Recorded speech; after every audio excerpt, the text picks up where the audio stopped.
Ricky Rose, the time has come. Meech on. February 13th, get your tickets right now. It's going down. We know Florida gonna be there. Miami gonna be there. The legend himself gonna be in the building, making history. Meech, who else coming? The whole nation. Detroit, St. Louis, California, everybody. Atlanta, Georgia, ATL, stand up. Woo. We're gonna make history. Get your tickets right now. 50, who own your masters? Who own your masters? I buy your masters. You better shut up. I will buy your masters. Rick Ross just played Big Meech like a pawn in a $120 million hustle. And now 50 Cent is out here clowning the entire situation like it's the biggest joke in the game. But here's the wild part. Everyone in the streets saw this scam coming from miles away. Everyone except Meech himself. Ross showed up with smooth talk, movie promises, and big budget dreams, selling visions of blockbuster projects and sky-high deals. I do want to do a BMF film because you've been entertained by a lackluster, small budget series. Now it's time to do a big budget film. Which director? Shout out to my homie, F. Gary Gray, Antoine Foucault, what's up? Tarantino. It's a lot of legends. This is gonna be big. I can feel it. I'm just talking. But when it was time to deliver, he left Meech and his sons standing in the cold, looking like they had nothing while he stayed winning, living large in multi-million-dollar mansions and enjoying the profits. If you've been tuned into the street chatter, you'd already know how this whole story really started. When Big Meech walked out of prison back in October, the anticipation was unreal. The streets were buzzing and the culture was ready. Everyone believed a major comeback was about to unfold, a legendary return that would put Meech back at the center of the empire he built from the ground up. Then out of nowhere, Rick Ross inserted himself into the picture, talking louder than ever, promising $120 million film projects, high-profile deals, and huge business plays that sounded too good to fail. On paper, it looked like Meech was finally about to cash in on his legacy, finally about to profit from the empire he created. But when the smoke cleared, every single promise vanished. Nothing materialized. The money never showed. And what was supposed to be Meech's comeback turned into another story of exploitation and betrayal, leaving him with empty hands and a damaged brand. Ross delivered absolutely nothing. Not a deal, not a check, not a single promise fulfilled. Instead, he weaponized the Meech name like a prop, using it to flex on his longtime rival, 50 Cent, in a game of public perception. But the streets weren't fooled for a second. From the jump, people were side-eyeing Ross, calling those flashy promises exactly what they were: pure clout chasing. Because everyone paying attention already knew who was really putting in the work, and that was 50. He was the one investing in the BMF series, funding production, and even paying for Lil Meech's acting classes, opening real doors that gave him a career beyond just his last name.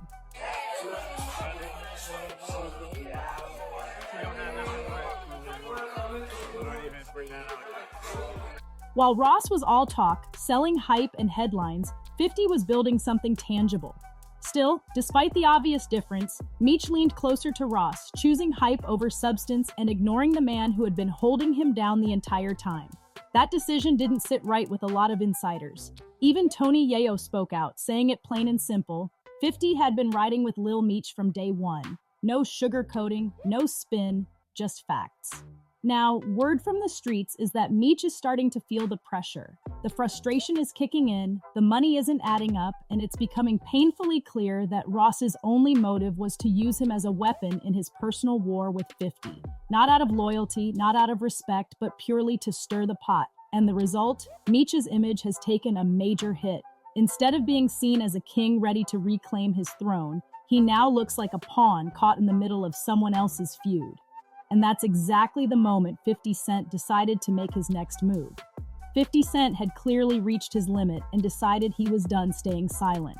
He pulled straight from his signature troll playbook, firing off a brutal jab, claiming that Rick Ross told Lil Meech to hand over his father's address so he could send some Wingstop wings. On the surface, it sounded like typical 50 humor, but that wings comment wasn't just a joke. It was a loaded message. The meaning was clear. Ross wasn't feeding Meech opportunities, deals, or support. He was giving him scraps. And that truth hit harder than the joke itself, striking a nerve across the industry. But 50 didn't stop there. Things escalated when he dropped bombshell accusations about Lil Meech's personal struggles. He claimed he personally had to send the young star to rehab because his behavior had spiraled out of control. I wasn't going to address this because I'm not trying to let nobody trick me off the streets. But I never folded, never told, never will. Death before dishonor, always with me. So I'm doing this for my loved ones and the support of my friends and family. According to 50, Meech was showing up to the BMF set intoxicated, throwing up during weapons training, and struggling to stay focused or professional. Then came another embarrassing revelation, a story about finding whippets in Meech's truck. 50 joked that he had to Google what they even were, but the point was clear. The situation had gotten so bad that someone had to step in. Through all of this, 50 positioned himself as the only adult in the room, the one trying to guide and protect Lil Meech, while Ross and Big Meech, in his view, were enabling destructive habits.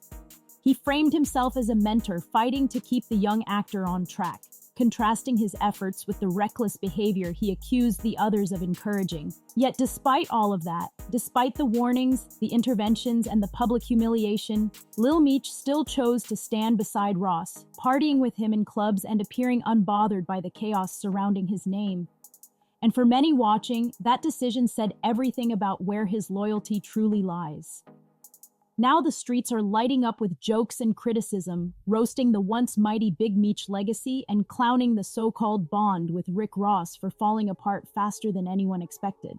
The disappointment hit a new level when Michael Rainey Jr., one of the breakout stars from 50 Cent's Power franchise, stepped into the conversation with no hesitation. He said straight up that he doesn't feel sorry for either Lil Meech or Big Meech, pointing out that grown men should have seen this situation coming from a mile away. That bold statement spread like wildfire, and the reaction was immediate. Once 50 caught wind of Rainey's words, he doubled down without hesitation, backing the sentiment and stamping the narrative that the Meech camp was looking weak and unprepared. It wasn't just a random opinion, it was a calculated message reinforcing what many already believed, that Meech and his team had walked right into a setup they should have avoided, and the accusations about Ross's loyalty only made that narrative stronger. Allegedly, this isn't the first time Ross has left people hanging. Stories from back in the day claim he abandoned his own crew during an incident in Canada, leaving them to get jumped while he slipped away. Later, he tried to spin it as a test of strength, but the streets saw it for what it was: cold, calculated, and cowardly. That story has resurfaced now as part of a larger picture of how Ross moves, with many saying he's been playing grimy from the very beginning. Even industry heavyweight Whack 100 chimed in, blasting Ross as the real villain in this situation. He accused Ross of never truly being a friend to Big Meech, instead using him as a pawn in his ongoing war with 50 Cent. According to Whack, if Ross's intentions were genuine, he would have handled business behind closed doors, moved quietly, and built something real with Meech instead of turning the situation into a public circus. Planting stories to make it seem like 50 was behind the cancellation, when in reality Ross allegedly didn't want Meech to have a successful comeback at all. He wanted him sidelined, stuck in the shadows, while he continued to play the hero on social media. It was a betrayal on every level, and it made Meech look like he had traded real loyalty for a cheap clout chase. Instead of rewriting his legend and staging a triumphant return, Meech walked right into a situation that tanked his credibility. Fans stopped rocking with him, the respect faded, and the damage was done. Things only got worse when Meech tried to fire back, calling 50 an internet gangster and accusing him of hiding behind a phone to troll. But no one was buying that story. The streets saw it for what it was: desperate damage control. By that point, the narrative had already stuck. The legacy of one of the most iconic figures in street history had been reduced to a punchline, and the blame for that fall was being laid right at Ross's feet. "I wasn't even going to speak on this," the statement began, "because I'm not about to let anyone trick me off the streets. But I never folded, never told, and never will. Death before dishonor, that's always been the code." Those words set the tone for everything that followed. This wasn't about clout or social media games. It was about loyalty, principle, and the people who've stood by through it all. The message was clear. This was for the loved ones, the friends, and the family who've supported through every high and low. But when you dig deeper into Ross's history, a pattern emerges, one that looks eerily similar to the moves he pulled with BMF. He had Meech convinced that they were family, that they were locked in as brothers with a shared vision and a mutual goal. But what if that bond was never real? What if it was just part of a bigger setup? The more you look at it, the more it starts to make sense. Maybe Ross didn't want to help Big Meech. Maybe he wanted to be Big Meech in the eyes of the culture. And that theory holds weight because Ross's entire rap identity has been built on names and legacies that don't belong to him. That's not speculation, it's documented fact.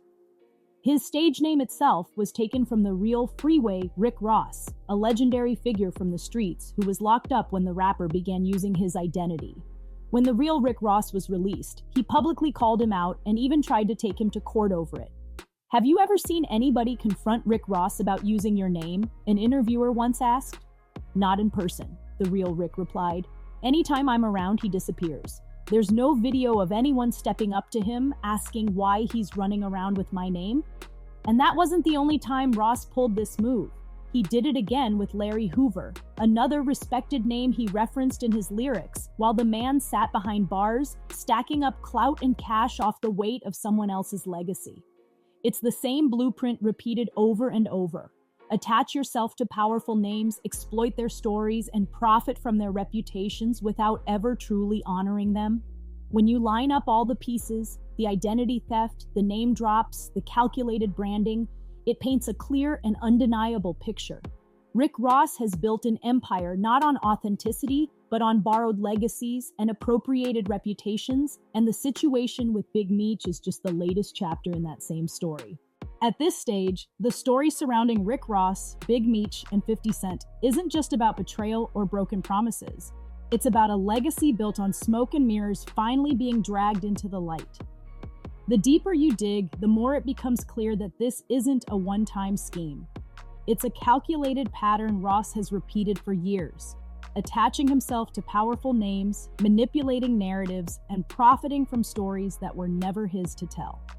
And now, with the Meech fallout unfolding publicly, that entire strategy is starting to collapse under its own weight. For years, Ross carefully positioned himself as a larger-than-life figure, a boss who controlled empires and dictated movements across hip-hop. But behind that image, there's always been a deeper truth. His rise wasn't built on authenticity, it was built on association. Whether it was Freeway Rick, Larry Hoover, or now Big Meech, Ross consistently borrowed the credibility of others to cement his own. And while that tactic may have worked in the past, the BMF situation might be the one that finally backfires. The problem is, this isn't just about business, it's about perception. And right now, the perception is shifting. The streets are calling it out for what it is: exploitation disguised as collaboration. Ross didn't build Meech up, he used him as a pawn in his ongoing feud with 50 Cent, playing puppet master while pretending to play partner. The result is a public relations disaster that's tarnished Meech's image, reignited old beefs, and left Ross looking more opportunistic than ever. And while Ross is scrambling to hold on to the narrative, 50 Cent is steadily flipping the script. Instead of reacting emotionally, he's exposing receipts, laying out the evidence of who really supported BMF, who invested in its legacy, and who was truly there when it mattered. Every new revelation makes Ross's moves look more calculated, more hollow, and more desperate. And the public is paying attention. The fallout isn't just damaging Ross's reputation, it's starting to stain the way people view his entire career. If every major chapter of his legacy is tied to someone else's story, then what does that say about his own? Was Ross ever the boss he claimed to be, or was he just a master manipulator riding the coattails of real street legends? That question is now front and center, and it's one he can't easily avoid. Meanwhile, Big Meech is facing a crossroads of his own. The decisions he makes from here will determine whether he regains control of his narrative or remains stuck as a background player in someone else's game. The alliance with Ross has clearly done more harm than good, and the longer it drags on, the more damage it will cause to his legacy. If Meech wants to reclaim the respect that once surrounded his name, he's going to have to cut ties with the people using his story for personal gain and realign himself with those actually invested in rebuilding his brand. In the end, the truth always surfaces, and in this case, it's exposing more than anyone expected. Ross may have built a career out of playing the part, but the mask is slipping, the facade is fading, and the streets, the same ones that once cheered his rise, are now questioning everything he's ever claimed to be. Because at the end of the day, real respect isn't borrowed, it's earned. And no amount of clout chasing can change that. Rick Ross has been profiting off other people's legacies for years, and now, according to many in the industry, he's allegedly running the same play with Big Meech. It's a familiar formula. Align yourself with powerful names, exploit their stories for credibility, and use their history as fuel for your own brand. And truth be told, individuals who operate like that are rarely trustworthy. This isn't surprising to those who've been watching closely, especially 50 Cent, who's been vocal since day one about his lack of respect for Ross as a man. When asked if there was anything about Ross's career worthy of respect, 50 didn't hesitate. No, there's nothing there. I never wanted to work with him. That statement echoed what many have been saying online. The digital community has been relentless, with one comment hitting particularly hard: Rick Ross is a fraud. Another read, Ross messed Meech up. Those words reflect the growing sentiment that this situation isn't just about bad business. It's about betrayal, manipulation, and the misuse of loyalty. So now the bigger questions remain. Is Ross simply playing the game, doing whatever it takes to stay relevant, or did he genuinely leave Big Meech stranded when it mattered most? And was Meech's loyalty misplaced from the beginning, or was he simply blindsided by clout-driven moves that were never about partnership? These questions are fueling heated debates across the culture, and the answers may shape how both men's legacies are remembered in the years to come. Before you go, make sure to like this video, subscribe to the channel, and share your thoughts in the comments. Was this strategic business or flat-out betrayal? And don't miss our next deep dive on the end screen, where we break down even more industry power plays and expose the stories shaping hip-hop's future.